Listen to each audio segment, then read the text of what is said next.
My parents told me that as a woman, I don't need money. But my brother? He deserves a Tesla. So they stole my inheritance to buy him one. I never thought my own family would betray me like this. I've spent my entire life working hard, trying to be independent, trying to prove that I could take care of myself. But no matter how much I gave, it was never enough. I was raised to believe that family comes first, that I should always help when needed. So I did, for years. And then my grandfather passed away. For the first time, I thought things would finally be fair. In his will, he left behind a house, split equally between me and my brother. It wasn't just about money. It was about finally being seen as an equal in my family. But I should have known better. Before I could even touch a dime, my parents took everything. And what did they do with my share? They bought my unemployed brother a brand new Tesla. No guilt, no hesitation.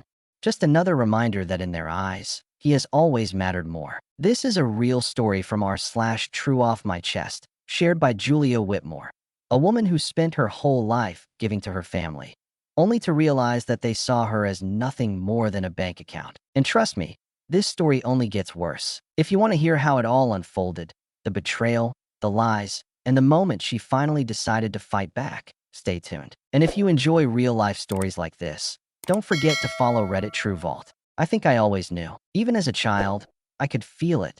The weight of expectations that didn't exist for my brother. The way my parents looked at him with pride and at me with duty. Like I was an obligation, while he was a legacy. It started early. When I was 5 years old, I was already responsible for keeping the house clean. Dishes, sweeping, laundry. It didn't matter that I was barely tall enough to reach the sink. If something needed to be done, it was expected that I would do it. Rowan, though, he never had to lift a finger. While I scrubbed floors, he played with his toys. While I set the table, he watched cartoons. While I folded laundry, he ran outside without a care in the world. And if I ever asked why he didn't have chores, my parents would just wave me off. He's a boy. Boys don't need to do these things. That was the first time I realized that, in my family, being born female was a disadvantage. But I was just a kid. And kids don't question the world they grow up in. They just accept it. So I learned to keep my head down and do what was expected of me. I tried to believe that if I worked hard enough, things would change. That if I could prove my worth, my parents would finally see me as equal. So I did everything I could. I worked twice as hard in school. I made sure my grades were perfect. I never gave them a reason to be disappointed. And for a long time, I thought it was working. When I was 13, I won a full-ride academic scholarship to a prestigious private school, something that could have changed my entire future. Something I was so proud of. I remember running home that day, holding the acceptance letter so tightly my hands ached. I was grinning from ear to ear, imagining how proud my parents would be. I was wrong. My mother barely glanced at the letter before setting it aside. "That's nice, Julia," she said distractedly. "But you know, girls don't need to study that hard. You'll get married one day, and your husband will take care of you." I don't think I had ever felt so invisible. But what really broke me, that same week, Rowan barely passed his math class, and my parents threw him a party. A party, a cake, balloons, a family dinner out at his favorite restaurant. All because he had barely managed a passing grade. Meanwhile, I had worked myself to exhaustion for years, earned a scholarship that could change my life, and all I got was a passing comment. That was the moment I realized, no matter what I did, it would never be enough. I was their daughter, but I was not their priority. The only person who ever made me feel seen was my grandfather, Richard Whitmore. He was the only one who never treated me as lesser. Whenever my parents dismissed my achievements, he would pull me aside and say, "Don't ever let them make you feel small, Julia. You don't need to prove yourself to anyone.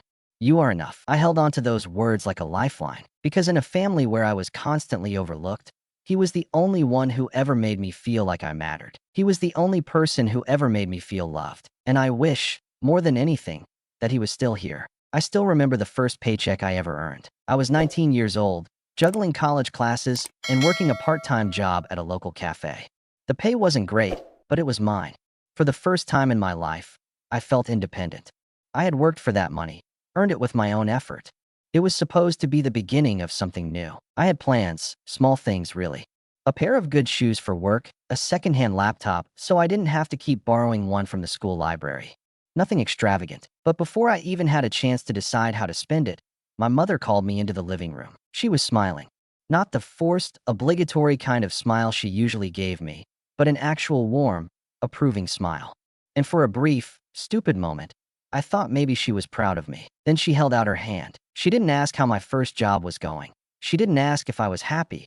She didn't ask if I needed anything. She just said that the family needed my paycheck. At first, it was $200 a month. I hesitated, but my father made it clear it wasn't really a request. He reminded me that family comes first, that they had spent years raising me, and now that I was earning, it was my turn to give back. So I gave. I told myself it was normal, that I was doing my duty as a daughter. But $200 quickly turned into $300, then $400, then $500. Every raise I got, every extra shift I took, they expected more. Until eventually, I was giving them nearly everything I earned. I lived on instant ramen while my mother got her nails done every week, that I wore the same worn-out sneakers for years while my father spent weekends golfing, that I skipped out on social events with my friends because I couldn't afford gas money. And through it all, Rowan didn't lift a damn finger. While I was working, he was sleeping in until noon. While I was budgeting every single dollar, he was buying the latest sneakers and gaming consoles. While I was handing over my paycheck, he was spending their money and mine without a care in the world. And my parents? They never asked him for a single cent. I wish I could say I fought back, that I said no, that I stood up for myself. But I didn't, because deep down, I wanted to believe that if I kept giving, they would finally love me the way they loved him. I thought that maybe, just maybe, if I proved that I was a good daughter, if I never complained, never hesitated, never asked for anything in return, then one day, they would look at me the way they looked at Rowan. That day never came. Instead, every time I showed the slightest resistance, my mother's expression would change. First, disappointment, like she couldn't believe I was being so selfish. Then, sadness, like I had somehow hurt her. And then, guilt, the kind that dug deep into my ribs and made me feel like the worst person in the world. She would sigh and shake her head, her voice soft but sharp at the same time. She would remind me that as a daughter, it was my job to sacrifice for the family. She would tell me that money meant nothing if I wasn't using it to help my parents. And when guilt didn't work, they turned to fear. They would tell me that if I didn't help, the family wouldn't be able to pay the bills, that if something happened to them, I would be the reason. I was 19 years old, struggling to balance school and work, barely making enough to get by. But somehow, I was also responsible for making sure my family stayed afloat. So every month, I handed over my money. Even when I was struggling, even when I barely had enough for myself, even when I felt like I was drowning. Because if I didn't, who would I be without them? It took me years to realize the truth. That love should never come with a price tag. That real family doesn't see you as a paycheck. That no matter how much I gave, it was never going to be enough. But at 19, I wasn't ready to see it yet. So I kept giving. And they kept taking. I don't think I've ever felt more alone than the day my grandfather died. I knew it was coming. He had been sick for a long time. But nothing prepares you for the moment when someone you love is just gone. And he was the only one I ever truly loved in that house. The only one who ever loved me back. The funeral was exhausting in ways I can't even explain. I was grieving, barely holding myself together, but I didn't even get a moment to breathe. Because while everyone else was mourning, I was the one making arrangements, handling the paperwork, organizing the reception. And when the funeral home bill came, guess who they expected to pay? They didn't ask Rowan, of course. They never would. They didn't even discuss it amongst themselves. They just handed me the invoice, thousands of dollars in expenses, like it was the most natural thing in the world. And I paid, not because I had the money, not because I could afford it, but because I knew if I didn't, they would find a way to guilt me into it anyway. And because this was for him, the only person in my family who ever made me feel like I mattered. So I handed over my credit card, silently wondering if I had ever truly been part of this family, or if I had just been a wallet with a pulse this entire time. After the funeral, I locked myself in my room and cried. Not just for him, for myself, because now he was gone, and I had no one left. No one to be proud of me. No one to remind me that I was enough. No one to make me feel like I was worth something more than what I could provide. And that kind of loneliness, it's suffocating. That night, I did the only thing I could. I went on Reddit and wrote. I didn't post anything. Not yet. I just let it all out. Every ugly thought, every raw emotion. Because even if no one would ever read it, at least the words existed somewhere. Because if I didn't write them down, I felt like I would disappear completely. A week later, my parents gathered the family for a serious discussion. I thought, for one brief, hopeful second, that maybe, just maybe, They would acknowledge the sacrifices I had made. Maybe they would thank me for covering the funeral costs. Maybe they would admit that I had done more for this family than Rowan ever had. Instead, they told us the lawyer had finalized my grandfather's will. And for the first time in my life, something fair had happened. The house, his house, had been left to me and Rowan. Split evenly. It wasn't much. A small, old place, but it was something. For the first time, I wasn't being overlooked. For the first time, I wasn't being treated as less than. I could barely believe it. I should have known better. The second those words left the lawyer's mouth, my parents immediately started arguing. I didn't even get a chance to process the news before my mother scoffed and said, "A daughter doesn't need that much money. The house should go to Rowan." Like it was the most obvious thing in the world. Like it was ridiculous to even consider that I might have a right to something. My father crossed his arms and muttered something about how it makes sense for the house to go to Rowan because, of course, he'll have a family one day. And I just sat there, numb, listening to them argue about why I shouldn't have what was rightfully mine. I reminded them that it was my grandfather's decision, that he had chosen to leave it to both of us because that's what he wanted. But they didn't care. My mother waved a hand dismissively, already moving past it, saying they would hold on to my share of the inheritance for me. I could feel my stomach drop. I asked what that meant. She just smiled, that same patronizing smile she always used when she thought I was being difficult, and said they would keep my half of the money in a family account so they could manage it properly. She said it like she was doing me a favor, like I should be grateful that they were willing to take care of my finances for me. I told them no. For the first time in years, I said no. I wanted my share of the inheritance. I wanted what was mine. The room went dead silent. Then my father's expression darkened. I could feel the tension shift, that suffocating weight pressing down on me, the one I knew all too well, the one that always came before they turned things around on me. And just like that, the guilt trip began. They told me I was ungrateful, that I was selfish, that after everything they had done for me, I couldn't even trust them with a little bit of money. They said I was causing unnecessary trouble, that I was putting myself above my own family, that Rowan needed the house more than I did. And honestly, I almost gave in, because that's what they do. That's what they always do. Make me feel like I'm the bad guy, like I'm the one being unfair, like I'm the problem. But then I thought about my grandfather. I thought about the way he used to look at me, with pride, with love. And I realized he had left me half that house for a reason. Because he saw me. Because he knew I deserved it. And for once in my life, I wanted to fight for something that was mine. So I stood my ground. I told them I wasn't backing down. I told them I wanted my share. And that's when I saw it. The moment their frustration turned into something else. Something colder. Something calculated. And for the first time, I had a horrible, sinking feeling that this wasn't over. That they weren't just going to let this go. I just didn't know yet how far they were willing to go. I should have known something was wrong. For months, every time I asked about the inheritance, my parents would brush me off with vague excuses. The lawyer was still handling it. There was a lot of paperwork. These things take time. At first, I believed them. Because why wouldn't I? They were my parents. And even after everything, some small, stupid part of me still wanted to believe they wouldn't outright steal from me. But then 3 months passed. Then 4. Every time I brought it up, they would change the subject, dismiss my concerns, act like I was being impatient. And that's when I knew something wasn't right. So I called the lawyer myself. I remember sitting in my car, gripping the steering wheel so tightly my knuckles turned white as I dialed the number. When I finally got through, the lawyer's voice was calm and polite, until I told him who I was. Then there was silence, a long, heavy silence. Finally, he cleared his throat and hesitated before saying, almost carefully, that the estate had already been finalized months ago. The funds had already been distributed. I felt my stomach drop. That wasn't possible. I hadn't received a cent. There was another pause. Then he asked if I was sure. Because, according to the official records, I had voluntarily given up my share of the inheritance. I had signed away my right to everything. On paper, I had walked away willingly. My hands were shaking as I drove straight to the law office. I don't even remember the drive. I just remember the burning in my chest, the sheer disbelief, the way my heartbeat pounded in my ears as I stormed inside and demanded to see the paperwork. And there it was, a neatly typed out document with my name on it. A signature at the bottom. Except, it wasn't my signature. It was close.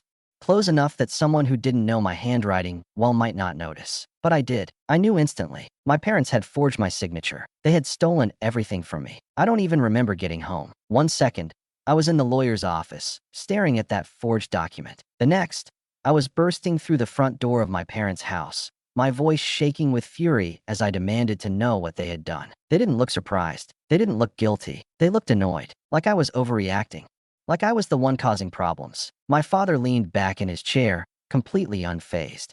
To him, this was nothing, just a casual conversation. He shrugged, as if this was all some misunderstanding, and said something about how money didn't need to be separated in a family. I could feel my nails digging into my palms. I told them I had seen the document, that I knew about the forgery, and still, they didn't care. My mother sighed, shaking her head like I was some difficult child throwing a tantrum. She said I didn't need that much money anyway, that it was better this way. Better for who? Certainly not for me. I asked them why they would do this, why they thought it was okay, and my father just scoffed, like the answer was obvious, like it was ridiculous that I was even asking, because in their minds, I didn't need it. I was a girl, and girls didn't need financial security. Girls didn't need independence. Girls didn't need anything, because one day, I would marry someone, and then my husband would take care of me. My mother spoke then, her voice softer, like she was trying to sound reasonable. Rowan needed it more than I did. He was a man. He had a future to build.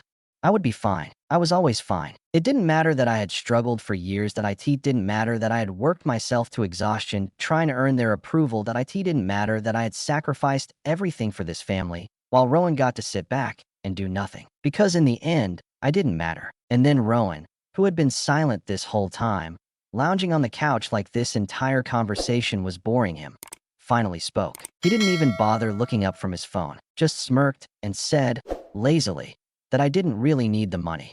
It wasn't like I was planning to buy a Tesla or anything, and that was it. That was the moment I snapped. Because in that one sentence, in that lazy, smug tone, he summed up exactly how my family saw me. Not as a person, not as an equal, but as an afterthought, as someone who would always be expected to give and never receive. I don't remember screaming. I don't remember what I said. I just remember my hands shaking with rage, my vision blurring with angry, frustrated tears, and the overwhelming, crushing realization that this wasn't just about the money. It was about respect, and I had never had it. Not from them, not even once. I turned to my mother, desperate, begging her to see how wrong this was. But she just looked at me, calm, dismissive, unbothered, and she said that it was done, that there was no point making a fuss now. Like that was the end of the discussion, like it was already decided, like I didn't even have a say in my own goddamn future. And for the first time in my life, I saw them for who they really were. They were never going to do right by me. They were never going to see me as anything more than a bank account. And no matter how much I had convinced myself otherwise,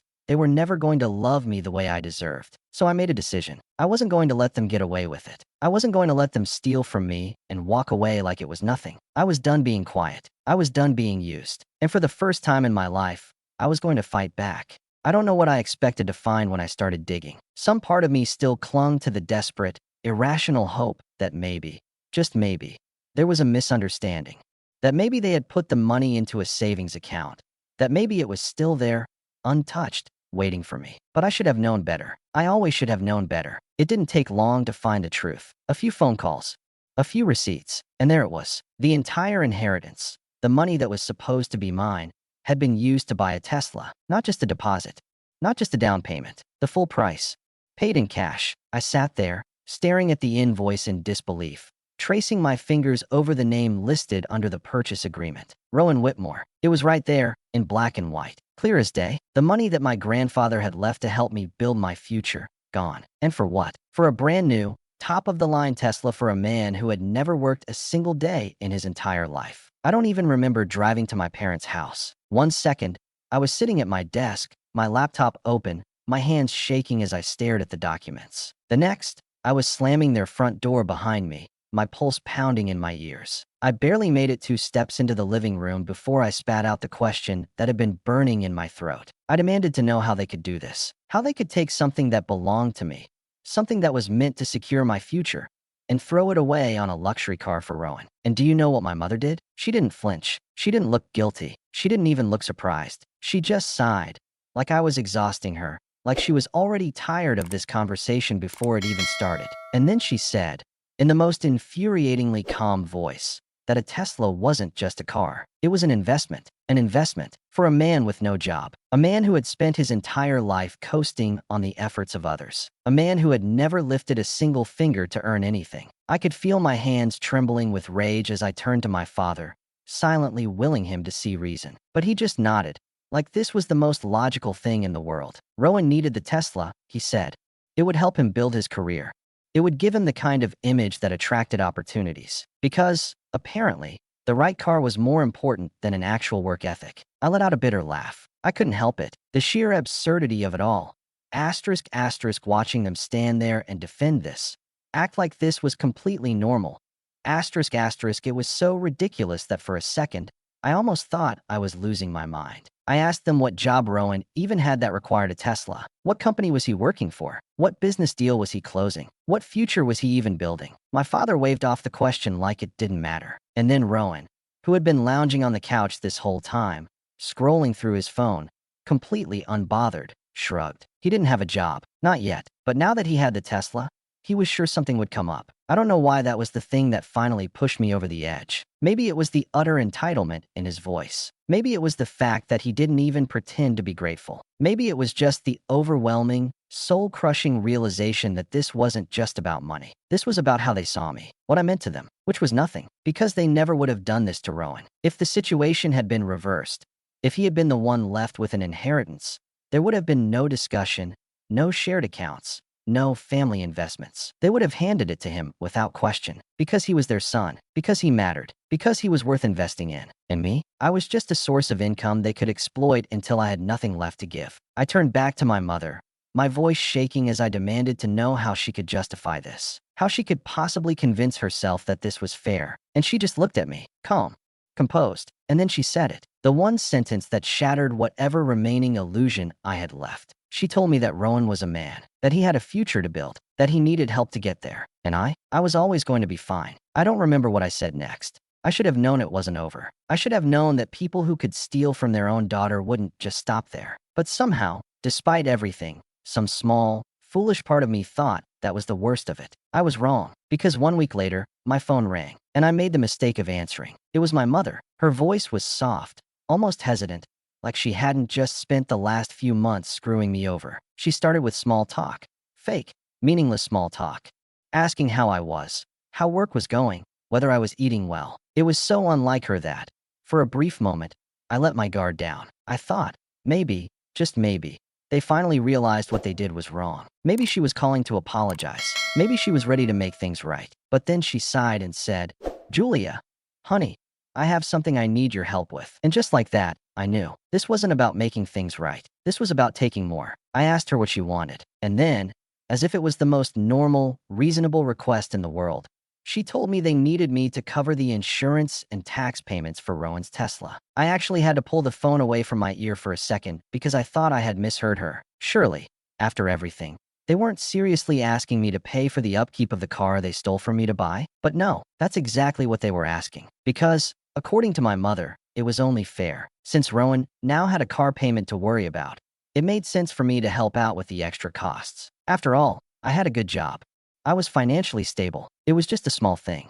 A simple, reasonable contribution. Because, of course, as a daughter, I should be willing to sacrifice for my family. I don't think I've ever laughed so bitterly in my entire life. It wasn't even anger at that moment. It was pure disbelief. After everything, they still thought I owed them. After stealing from me, manipulating me, treating me like a disposable bank account, they still thought I would just agree. I asked her, flat out, if she even heard herself. Did she actually believe that this was reasonable? Did she honestly expect me to not only accept losing my inheritance, but to also take on a monthly expense for a car that wasn't even mine? And my mother? She didn't even hesitate. She sighed, like I was being dramatic, and told me that this was just how families worked, that a good daughter wouldn't be so selfish. And that's when the anger kicked in, because I wasn't even surprised anymore. I was just so tired. Tired of constantly being expected to give. Tired of being treated like my needs didn't matter. Tired of being the only one who was ever asked to sacrifice. Because they never would have asked Rowan to do this for me. If the roles were reversed, if I had been the one handed a free Tesla, no one would have expected him to pay a single cent. But for me, it was just assumed that I would. Because that's all I had ever been to them. A resource, a safety net, a wallet. I told my mother no. And for the first time in my life, I didn't feel guilty about it. I didn't explain myself. I didn't justify my answer. I just said no. And that's when she dropped the sweet, motherly act and switched to something I knew far too well. Guilt. and manipulation. She told me that I was being cold, that I was turning my back on my family, that Rowan needed this car, that if I really loved my brother, I would do the right thing. That as a woman, I should understand that family comes before personal comfort. That as a daughter, it was my job to help. That I had always been the responsible one, the reliable one. And wasn't that something to be proud of? Wasn't it a good thing to be the one they could always depend on? No, it wasn't. Because being the responsible one only mattered when it benefited them. Being the reliable one meant that they could keep taking without ever having to give back. Being the daughter meant that no matter how much I suffered, I was supposed to accept it without complaint. I told my mother one last time that I wasn't going to pay for anything, that I didn't owe them another cent, that I was done. And that's when she got angry. Because people like my parents don't know how to handle being told no. She accused me of being ungrateful, of being cruel, of abandoning my family. And then my father got on the phone, and he was furious, because in his mind, I wasn't just refusing to pay for the car. I was defying them. I was rejecting my role. I was breaking the unspoken rule that I had been raised to follow, that I was expected to always give, never take. I don't remember how the call ended. All I know is that when I hung up, my hands were shaking. Not from fear, not from anger, but from clarity. Because in that moment, I realized something. If I didn't cut them off now, they were never going to stop. If it wasn't this, it would be something else. Another expense, another guilt trip, another excuse to take from me. So I made a decision. Right then, right there. I was done. For real this time. I never thought I would be the kind of person who would sue her own parents. For years, I told myself that no matter what they did, they were still my family, that I had to endure it, that I had to be the bigger person, that walking away would make me the bad guy. But standing there, holding the receipts of everything they had taken from me, reading over the forged signature that stole my inheritance, listening to their endless demands as if I owed them my entire existence, I finally understood. This wasn't just manipulation. This wasn't just unfair treatment. This was fraud. This was theft. This was a crime. And for the first time in my life, I was going to fight back. I found a lawyer the very next day, Douglas Bennett, a specialist in financial fraud and inheritance disputes. When I walked into his office, I half expected him to tell me I was overreacting, that this was a family matter, that I should just let it go. But instead, he took one look at the documents I handed him and said, "This is serious." And suddenly, I wasn't crazy anymore. Suddenly, my pain was valid. Suddenly, the years of financial abuse weren't just my burden to bear, they were proof. Proof that my parents had used me. Proof that they had stolen from me. Proof that they had never seen me as anything more than a bank account with a beating heart. Filing the lawsuit was both terrifying and freeing. I was scared, of course. Scared of what they would do when they found out. Scared of the guilt that would come crashing down on me the second my father's name appeared on the defendant list. Scared of what this meant. Because once I did this, there was no going back. But for the first time, I didn't let that fear stop me. I signed the papers, and I took my life back. When my parents found out, it was exactly what I expected. The calls started immediately. First, my mother.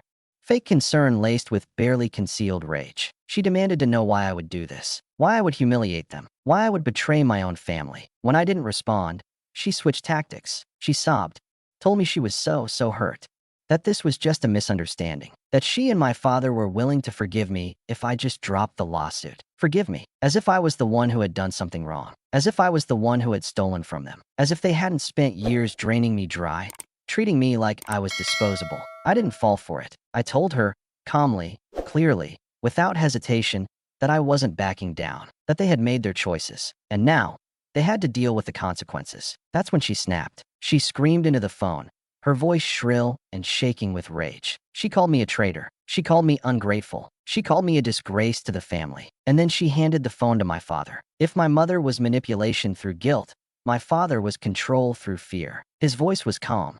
Too calm, like the quiet before a storm. He told me I was a disappointment, that I was selfish, that after everything they had done for me, I had the audacity to turn my back on them, that I was no longer his daughter, that I was dead to him. And you know what? For the first time in my life, those words didn't hurt. They didn't break me. They didn't make me question myself. Because for the first time, I knew the truth. I was never really their daughter to begin with. I was an investment. And the second I stopped being profitable, I became disposable. I hung up the phone. Then I blocked their numbers. Then I changed the locks on my doors. And then, for the first time in my entire life, I felt free. Not guilty.